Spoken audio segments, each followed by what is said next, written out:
ધોરણ 12 વિષય મનોવિજ્ઞાન. મનોવિજ્ઞાનના પહેલા પ્રકરણને શીખીએ એ પહેલાં મનોવિજ્ઞાનના પ્રશ્નપત્રનો પરિરૂપ જાણી લઈએ. પ્રશ્નના પ્રકાર પ્રમાણે ગુણ ફાળવણી કરવામાં આવેલી છે. પ્રશ્નપત્રની અંદર તમને 5 વિભાગ જોવા મળશે. વિભાગ એ, વિભાગ બી, વિભાગ સી, વિભાગ ડી અને વિભાગ ઈ. પહેલો વિભાગ એટલે કે વિભાગ એ, જેની અંદર તમને 10 હેતુલક્ષી પ્રશ્નો એટલે કે MCQ ટાઈપના પ્રશ્નો પૂછવામાં આવેલા હશે. એક પ્રશ્ન પૂછેલો હશે, એની નીચે 4 જવાબો આપેલા હશે. એમાંથી જે સાચો જવાબ છે એને શોધી અને તમારે લખવાનો રહેશે. પ્રત્યેક પ્રશ્ન માટે 1 ગુણ રહેશે. એવી રીતે 10 પ્રશ્ન પૂછેલા હશે અને 10 ગુણ છે. વિભાગ બી. વિભાગ બી એ અતિ ટૂંકા પ્રશ્ન એટલે કે 1 વાક્યવાળા પ્રશ્નો અંદર પૂછેલા હશે. 10 પ્રશ્નો આપેલા હશે, પ્રત્યેકનો 1 ગુણ. એવી રીતે 10 ગુણની ફાળવણી કરવામાં આવેલી છે. વિભાગ સી. વિભાગ સીની અંદર ટૂંકા પ્રશ્નો પૂછેલા હશે.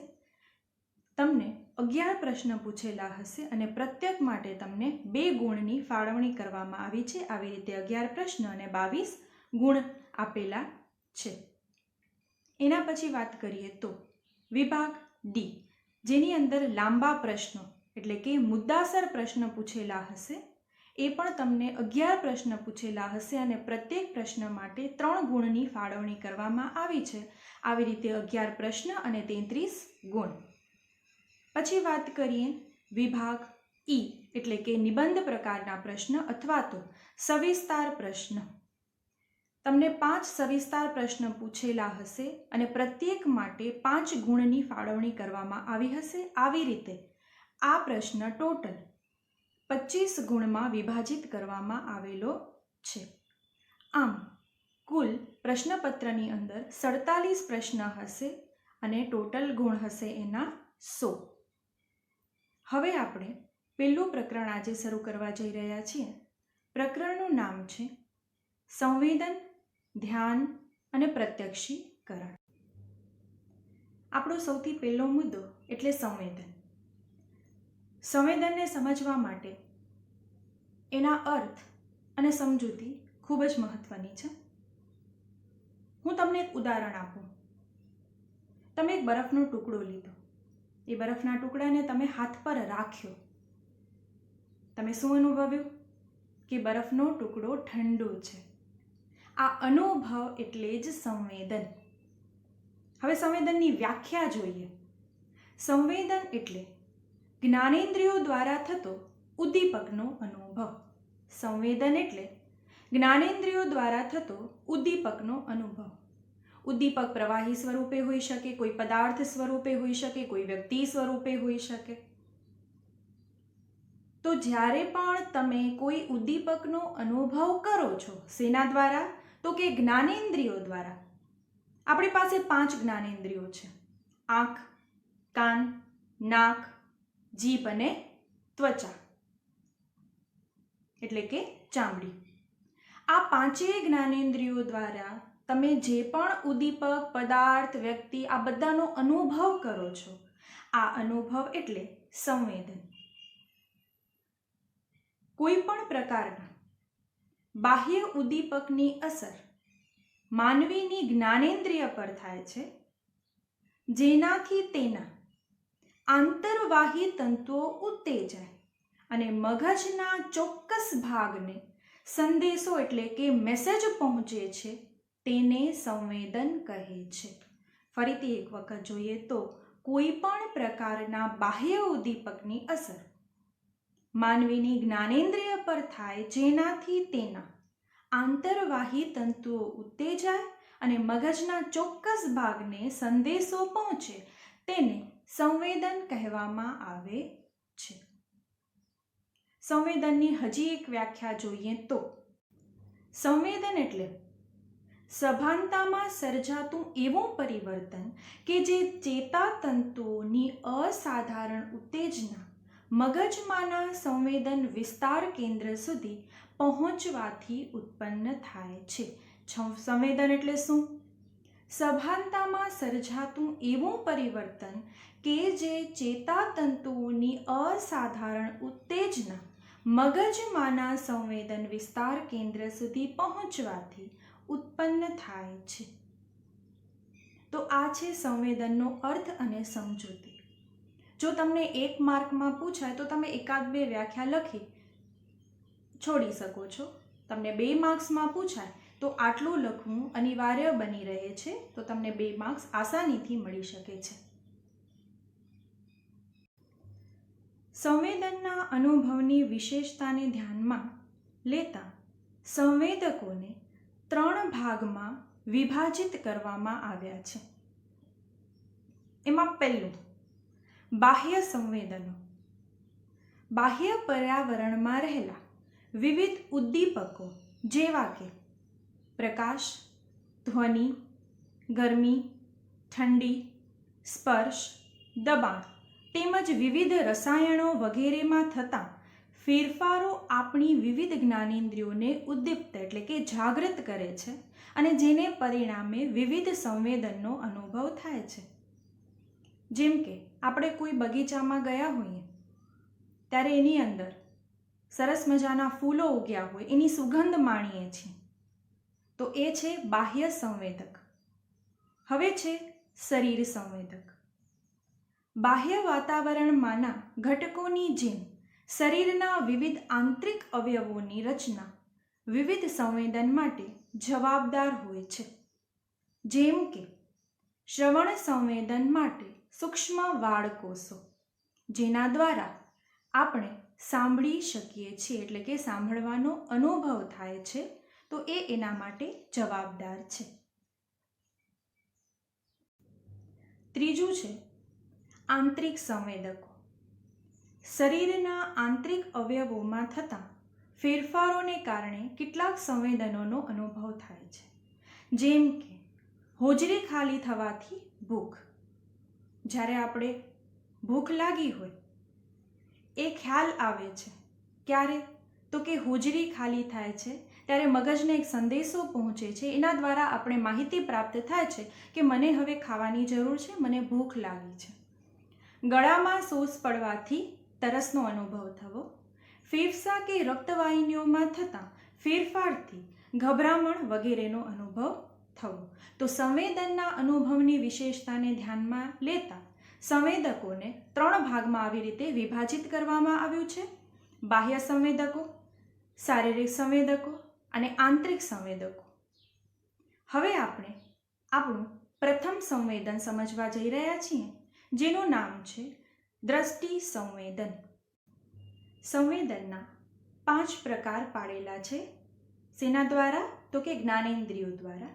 એમાં સૌથી પહેલું છે આપણી પાસે દ્રષ્ટિ સંવેદન, બીજું છે શ્રવણ સંવેદન, ત્રીજું છે ગંધ સંવેદન, ચોથું છે સ્વાદ સંવેદન અને પાંચમું છે સ્પર્શ એટલે કે ત્વચા સંવેદન. એમાંથી આપણે આજે પહેલું શીખશું દ્રષ્ટિ સંવેદન. માનવીની મોટા ભાગની બધી જ પ્રવૃત્તિઓમાં મુખ્યત્વે દ્રષ્ટિ સંવેદનનો ફાળો હોય છે. આંખની સરખામણી કેમેરા સાથે કરવામાં આવી છે. આપણે ક્યાંય જઈએ છીએ, ઘરે હોઈએ છીએ ત્યારે પણ સૌથી વધુ આપણે દ્રષ્ટિ સંવેદનનો ઉપયોગ કરતા હોઈએ છીએ. માનવ આંખની રચના એવી છે કે આપણે માત્ર સૂર્યના તરંગો જે 7 રંગના એટલે કે સપ્તરંગો છે, જેને જા, ની, વા, લી, પીનારા તરીકે ઓળખવામાં આવે છે, આપણે માત્ર એનું જ સંવેદન થાય છે.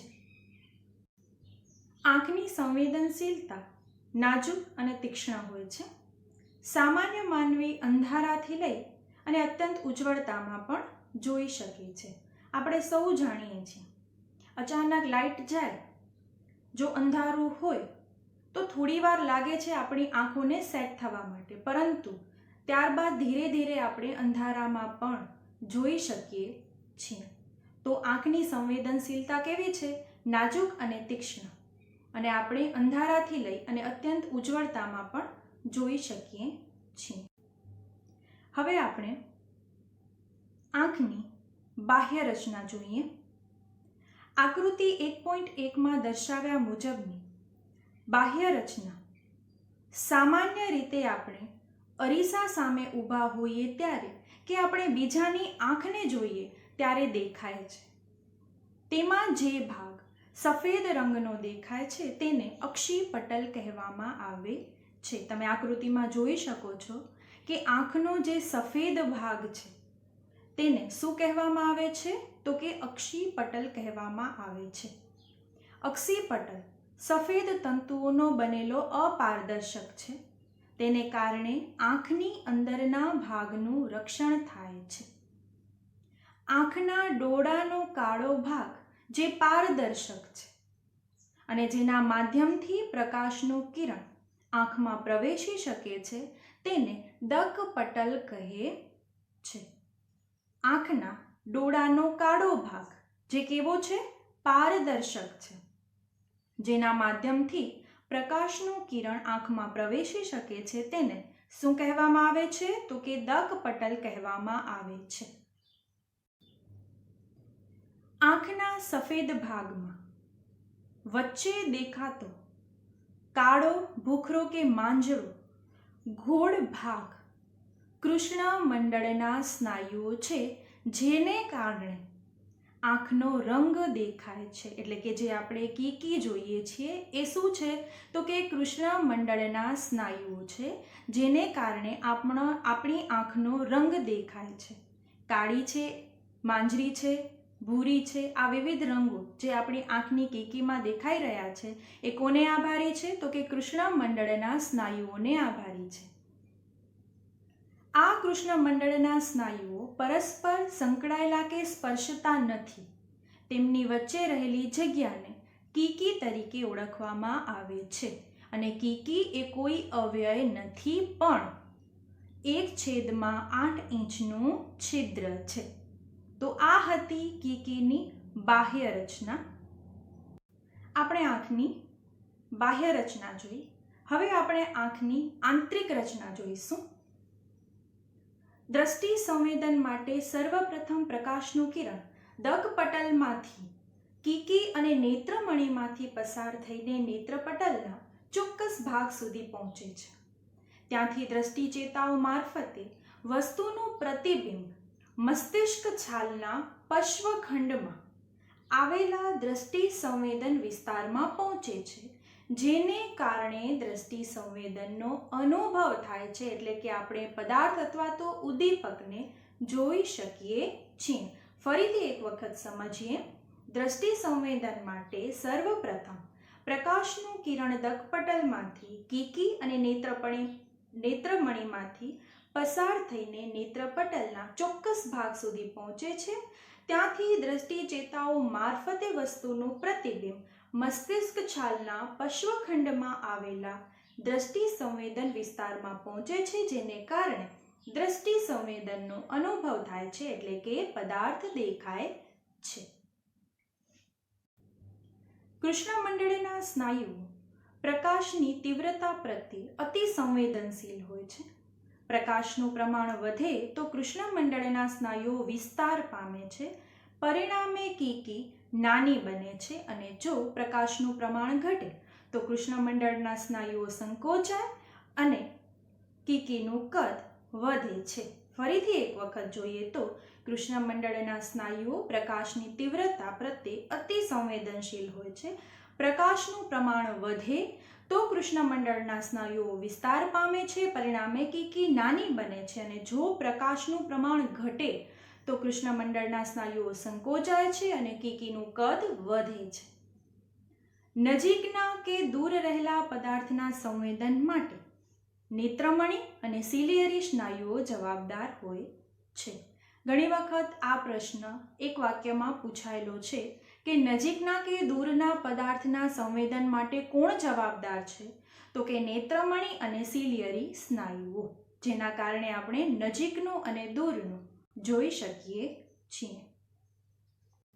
તો વિદ્યાર્થી મિત્રો, આજે આપણે પહેલું સંવેદન દ્રષ્ટિ સંવેદન સવિસ્તાર સમજ્યા.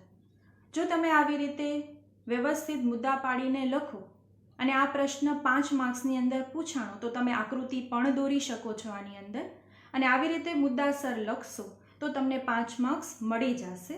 અને આ 5 માર્ક્સના પ્રશ્નની અંદરથી નાના નાના પ્રશ્ન પૂછાય તો પણ તમે આસાનીથી આને લખી શકો છો. હવે વાત કરીએ ગૃહ કાર્યની.